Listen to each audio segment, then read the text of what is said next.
And so here's our mission, right? We're just trying to remove any possible barrier that students may be facing, students and families may be facing, that prevents them from going to school. So what can we do to help them be successful? And that is 100% our goal, right? Every day, that's the goal that we get up with, saying, what can we do to make life easier for these kids and get them back in school?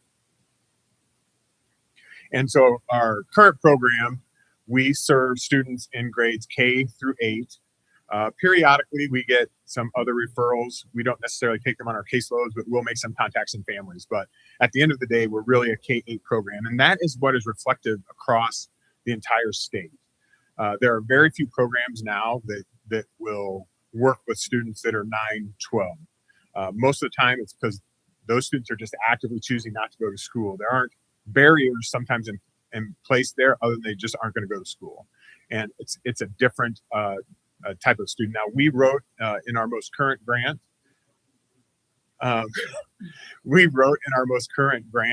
to put in a high school person so we could start to maybe address some of those issues. But all those grants were reduced. And so we actually didn't get enough funding to implement that part of the program, given our already obligations, which I'll talk about a little bit later with funding. Okay, so currently, when we closed out the end of the year, we had 529 active students still on our caseload, but we had successfully exited 805 students, which is awesome. We exit them when they have an 80% or higher attendance average. So that's current. So when we roll into next school year, we will carry over those 529 students and we'll work with them over the summer, but they will definitely be on caseloads at the beginning of next school year. So what we do a lot of data. We monitor a lot of attendance. Thank you. Yeah, that is.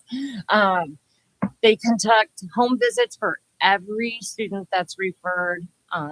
We have connections to lots of resources in Iris, the food pantry at the wraparound center, the diaper depot down there. We support students and families that are experiencing homelessness, and we definitely collaborate with the schools to ensure that there are no barriers at the school and that we can support the schools in any way we can. So from July 14th of last year through last week when I ran the data, we had completed 6,155 home and school visits and made 3,042 student and parent contacts. So that could be phone calls, texts, emails. Celebrations, all students are celebrated for their success on a weekly basis from the student support specialist. And we have this photo here is Paul Burse. He and several of our other specialists have been invited to board meetings where schools are being celebrated by the Board of Education. And the principal requests that we come because we've played such a big role in helping them to improve their attendance. And then we collaborate with schools to do some monthly attendance incentives so we can try to catch those kids before they get on our caseload. So for summer engagement, like I previously stated, we have about 529 students on our caseloads that we want to keep connecting with. And so you can see this is one of our offices down at the wraparound center, just full of bags. We create care packages. We put stuff in there like deodorant, little toothbrushes and toothpaste.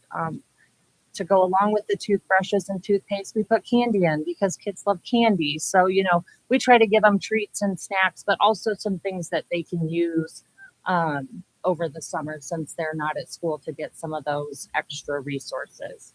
Our student support specialists are pretty much always on call as well. If a student is referred to them, the family automatically gets their phone number. They call, they text all the time. We just had a parent this morning call to see if she could get some bus passes. So Paul ran bus passes over to that family. So they are always on call, and every parent has a contact number for their specialist. We also have to do all of our end of the year data and put that into the Illinois State Board of Education website. That's a big task with all those students. So that's another thing that we're doing this summer. We are doing lots of professional development.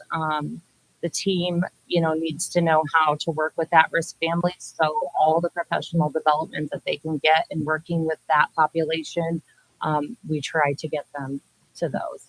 And all of those are free as well. So we're doing a summer book study.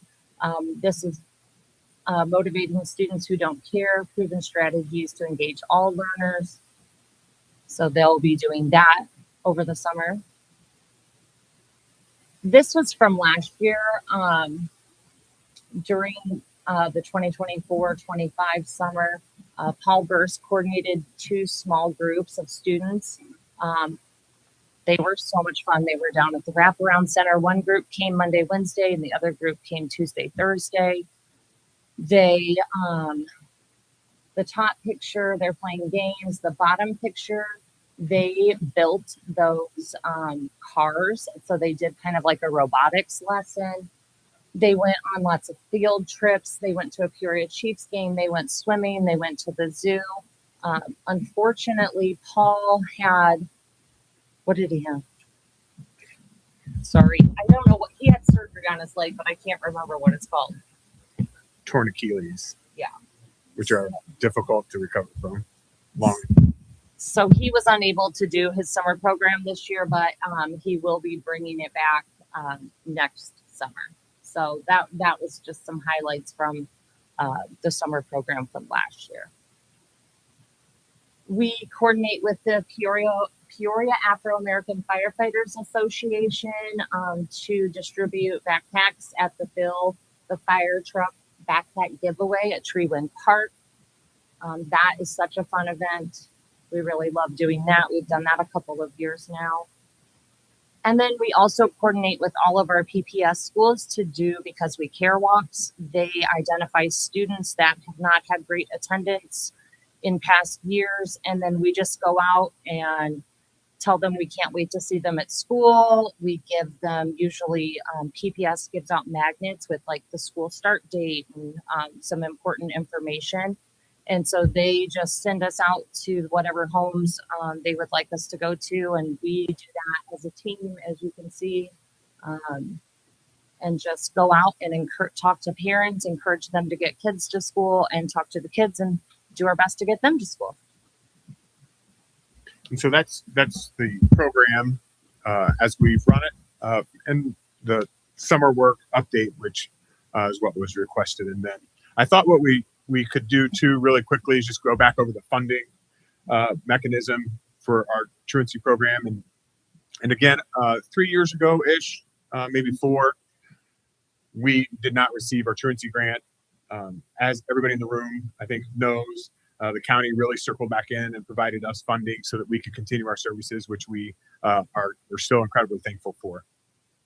Part of our agreement was that if we ever got the TAF grant back, the truancy grant back, that we would use all of those funds to offset the personnel costs related to the county funds. And so here's sort of a breakdown, and these are projected numbers a little bit at the bottom, but at the top, right, there's a $400,000 commitment. Of that, we're going to offset $290,000.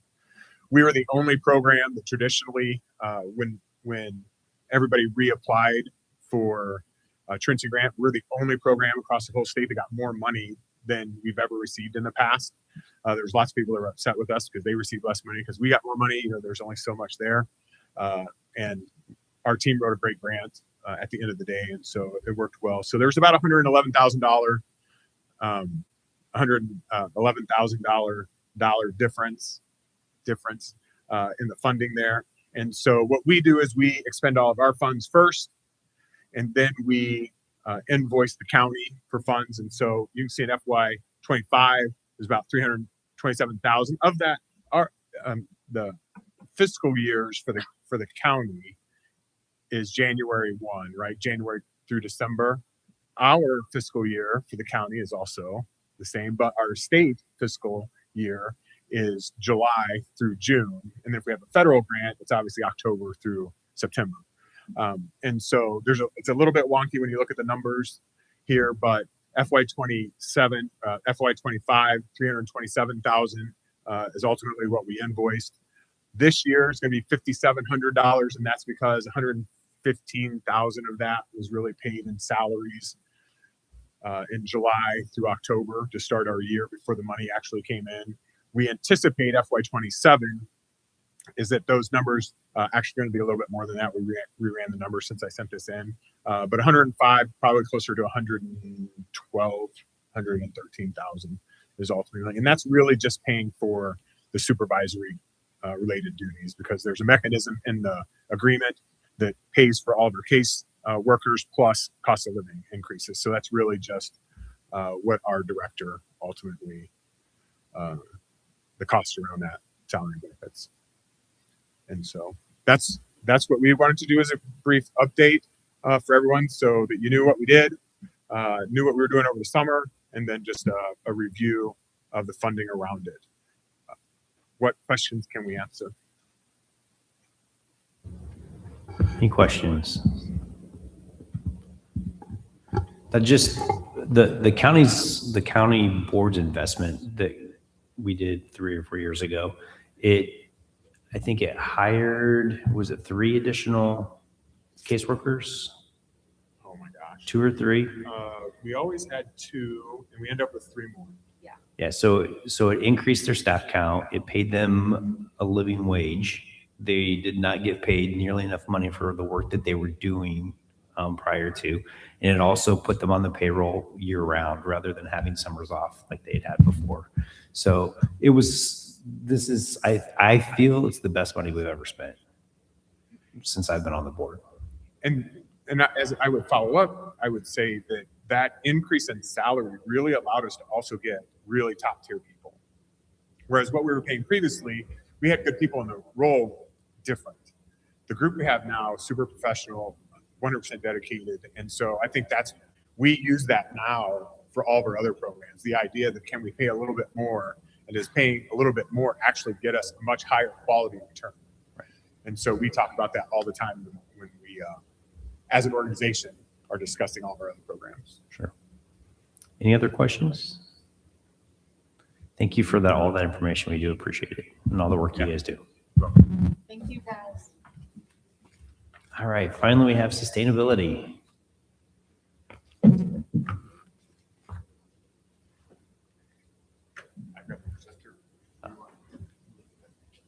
Just throw it to Jenny.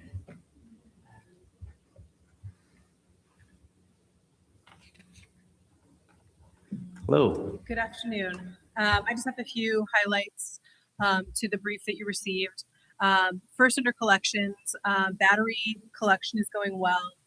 We've had some good publicity with it, and a great partner in the Peoria fire station or fire department, with boxes at all 12 fire stations. And then we've also have them in a few libraries. All of that is on Recycle Coach, all of the locations. Also are doing, on July 1st, we're doing a defective and damaged battery collection, as that has been a little bit of an issue, from 4 to 6 at Health and Human Services. You'll see some publicity around that. We'll put it in the employee newsletter, and we will do a few more of those, but this is the first one. There will be more. But if you have a battery that's swelling, you need to do something with it quickly. So that is an opportunity, or you can also reach out to the fire stations too. So that's an opportunity. You'll see that advertised. Household hazardous waste promotion has started. We're getting a lot of phone calls. It has not been as heavily promoted yet, but you'll see a press release soon. The first one is August 8th at the Peoria transfer station. Paint collection seems to be going pretty well too. We're getting less and less phone calls on that, and a lot of appreciation, and that's not us, that was the state. but we are happy to promote that program. Electronics collection, we just found out today that we have the same electronics collector for 2027, and that's Dynamic Recycling out of Minnesota. Under education and community, not a lot of highlights that I want to mention there other than Recycle Coach continues to get more impressions. This month was the first time we did a push notification, and that was around the transfer station opening on June 8th. So 6,627 interactions this month. So it continues to increase. Under landfill committee, a few highlights there. As mentioned a couple times now, on June 2nd, permission to operate at the transfer station was granted, and they opened for business on June 8th. I also want to mention that there will be an open house in August for the transfer station. Members Williams and Renault both mentioned that they would like to have a tour of the transfer station. GFL is happy to give a tour. So if you would like one, please reach out to me and I'll help to get a couple of those scheduled, as well as release that open house date to you if you want to go to the transfer station ahead of the open house. As soon as GFL determines when that open house is going to be.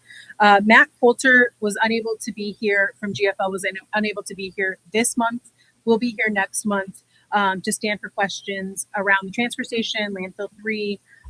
He's the best to really speak about it holistically, about the entire operation. So he will be here next month. If there are specific questions that you have for him, again, reach out to me and I'll happily pass those along to him, but he will be prepared to answer any questions. I will move it to sustainability update. I just want a few highlights there. We do have the dashboard of energy use and water use available on the sustainability page, which is peoriacounty.gov/1127. That's up, as well as a story map around energy efficiency or space usage with the coroner's office, the difference between the Seneca Avenue address and the new address. I'll provide you a few of the highlights from that. I encourage you to look at it. I will showcase it to you maybe next month, assuming Chairman Renault feels like that's a good use of time. Of course, the two spaces, the corner space on Seneca versus now, was designed for intended purpose. There were some expansions that were made to better utilize the space, moving cooled storage from 9 to 36, 2 autopsy bays. They're in a smaller footprint than they were. So the portion of the building on Seneca, they were using about 8,952 square feet. Now their space is 6,757, and that includes their portion of shared space. The energy use intensity is higher at Health and Human Services building at 85.54 kBTUs per square foot per year. And at the old one, it was 78.73 kBTUs per square foot per year. But the overall impact that I would like to share is that they are using less energy. So although it was 704,000 kBTUs at the old space, currently in this space, they're using 578,000 kBTUs in this space. So less energy use. It is more intense, but it's in a smaller square footage with expanded services. So to convey that in a nicer way, we've done a story map so that you and also residents can see how they're utilizing that space, what it looks like, and the expanded services that are being received, or I guess to the benefit of the community at that location. So with that, if there are any questions, I'm happy to answer them. Thank you. Any questions? All right. Thank you very much. Next, we have public comment. Any miscellaneous? Okay, we're adjourned. Thank you.